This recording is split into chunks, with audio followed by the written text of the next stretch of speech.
18 سال ایک لمبا عرصہ ہے نا۔ 18 سال کے بعد لاہور کا آسمان ایک بار پھر رنگوں سے سجنے کو تیار ہے۔ شہر کی پہچان بسنت واپس آ رہی ہے، لیکن یہ واپسی اتنی سیدھی سادھی نہیں ہے۔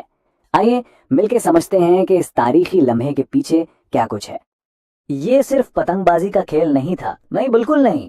انور باجوہ جیسے لاکھوں لاہوریوں کے لیے بسنت آسمان سے باتیں کرنے کا ایک طریقہ تھا، اپنی امیدوں کو، اپنے خوابوں کو ہوا کے حوالے کرنے کا ایک بہانہ۔ یہ ایک بہت ہی گہرا ذاتی رشتہ تھا۔ سوچیں ذرا، 18 سال مطلب ایک پوری نسل ہے جو اس تہوار کو جانے بغیر ہی جوان ہو گئی۔ اسی لیے یہ واپسی صرف ایک جشن نہیں بلکہ ایک ثقافتی بحالی ہے۔ یہ لاہور کا اپنی ایک کھوئی ہوئی روح کو دوبارہ پانے جیسا ہے۔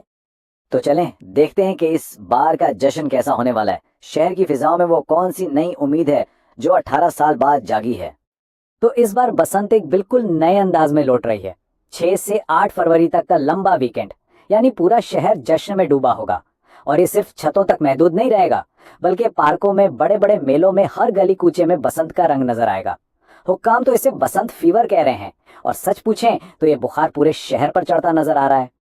لیکن یہاں ایک بہت اہم سوال پیدا ہوتا ہے، اگر یہ تہوار اتنا ہی پیارا تھا تو آخر ایسی کیا وجہ بنی کہ تقریباً 2 دہائیوں تک اس پر پابندی لگی رہی؟ اس خوشی اور جشن کے پیچھے ایک تاریخ بھی ہے۔ اس خوشی کے پیچھے ایک بہت سنجیدہ اور تاریخ بھی ہے۔ ہمیں سمجھنا ہوگا کہ آخر وہ کیا وجوہات تھیں جن کی وجہ سے یہ رنگین آسمان پورے 18 سال تک خاموش رہا۔ دیکھیں، بسنت ہمیشہ سے ایسی خطرناک نہیں تھی۔ 1999 سے پہلے تو یہ ایک عام سا روایتی تہوار تھا، لیکن پھر ہوا یہ کہ اسے کمرشلائز کر دیا گیا، مقابلہ بڑھا اور کھیل نہیں رہا۔ ڈوریں مضبوط سے مضبوط ہوتی چلی گئیں، یہاں تک کہ وہ جان لیوا بن گئی۔ اور پھر 2007 میں افسوسناک حادثات کے بعد سپریم کورٹ کو اس پر مکمل پابندی لگانی پڑی۔ اور ان تمام حادثات کی جڑ ایک چیز تھی، مانجھا۔ اب یہ مانجھا ہے کیا؟ یہ کوئی عام ڈور نہیں ہوتی، اسے شیشے اور کیمیکل سے تیز کیا جاتا ہے تاکہ یہ دوسری ڈوروں کو کاٹ سکے۔ لیکن جب اس میں غیر قانونی طور پر دھات اور خطرناک کیمیکلز کا استعمال شروع ہوا تو یہ موٹر سائیکل سواروں کے لیے ایک مہلک ہتھیار بن گئی، جس کی وجہ سے کئی قیمتی جانیں ضائع ہوئیں۔ تو پھر سوال یہ اٹھتا ہے کہ اس بار ایسا کیا مختلف ہے؟ حکومت نے ماضی کی ان خوفناک غلطیوں سے کیا سیکھا ہے تاکہ ایک ایسا منصوبہ بنایا جا سکے جو جشن اور حفاظت کو ساتھ لے کر چلے؟ اس پوری واپسی کی بنیاد ایک نیا اور بہت ہی سخت قانون ہے۔ اس کا نام ہے پنجاب کائٹ فلائنگ آرڈیننس 2025۔ یہ صرف کچھ اصول نہیں ہے، بلکہ یہ ایک مکمل قانونی فریم ورک ہے جسے صرف اس لیے بنایا گیا ہے کہ تاریخ خود کو نہ دہرائے۔ اور ایک بات صاف سمجھ لیں، یہ قانون کوئی مذاق نہیں ہے۔ ذرا سزاؤں پر نظر ڈالیں۔ خطرناک ڈور استعمال کرنے پر سیدھا 5 سال تک قید اور 50 لاکھ روپے تک کا جرمانہ ہے۔ اگر کوئی بچہ قانون توڑتا پکڑا گیا تو ذمہ داری والدین پر ہوگی، اور مقررہ دنوں کے علاوہ پتنگ اڑانا ایک کرمنل آفینس یعنی فوجداری جرم ہوگا۔ پیغام بالکل واضح ہے، اس بار کوئی رعایت نہیں کی جائے گی۔ یعنی اب بہت واضح کر دیا گیا ہے کہ کیا چلے گا اور کیا بالکل نہیں۔ ایک طرف ہے وہ سامان جس کی اجازت ہے، جیسے کہ صرف سوتی ڈور جس پر ہلکی سی شیشے کی کوٹنگ ہو۔ دوسری طرف ہر قسم کی دھاتی، نائلون یا کیمیکل ڈور پر سخت پابندی ہے۔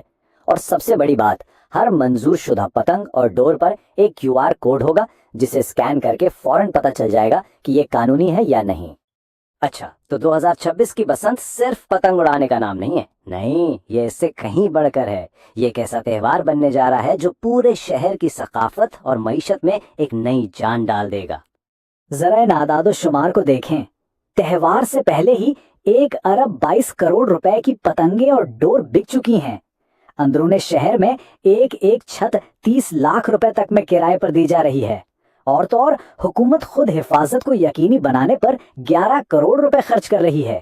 یہ صرف ایک تہوار نہیں رہا، یہ تو ایک پوری انڈسٹری بن گئی ہے۔ آسمان پر تو پتنگیں ہوں گی ہی، لیکن زمین پر بھی جشن کا پورا انتظام ہے۔ علی ظفر، ابرار الحق، نصیب اللال جیسے بڑے ستارے سٹیج پر پرفارم کریں گے۔ شہر میں جگہ جگہ فیسٹیولز ہوں گے، اور سب سے زبردست بات، ان 3 دنوں کے لیے پبلک ٹرانسپورٹ یعنی میٹرو بس اور اورنج لائن بالکل مفت ہوگی، تاکہ پورا شہر آسانی سے اس جشن کا حصہ بن سکے۔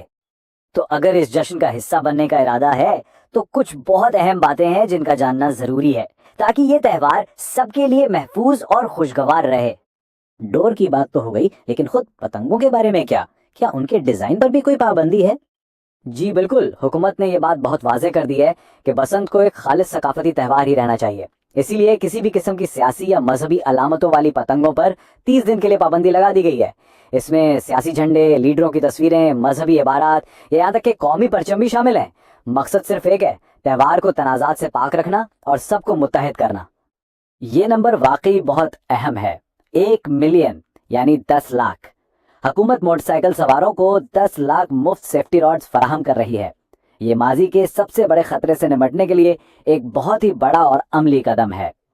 اور ان سب قوانین پر عمل کروانے کے لیے سیکیورٹی کا بھی زبردست انتظام کیا گیا ہے۔ 4000 سے زیادہ پولیس اہلکار تعینات ہوں گے، جن کی مدد کے لیے ڈرون کیمرے اور 24 گھنٹے کام کرنے والے کنٹرول رومز بھی ہوں گے، یعنی نگرانی بہت سخت ہوگی۔ تو آخر میں ہم سب کے ذہن میں یہی سوال ہے کہ کیا بسنت 2026 واقعی لاہور کی ثقافت کا ایک نیا جنم ہے جو اب ہمیشہ قائم رہے گا، یا یہ صرف ایک بڑا تجربہ ہے جس کی کامیابی یا ناکامی اس بات پر منحصر ہے کہ شہری اور انتظامیہ مل کر اسے کتنا محفوظ بناتے ہیں؟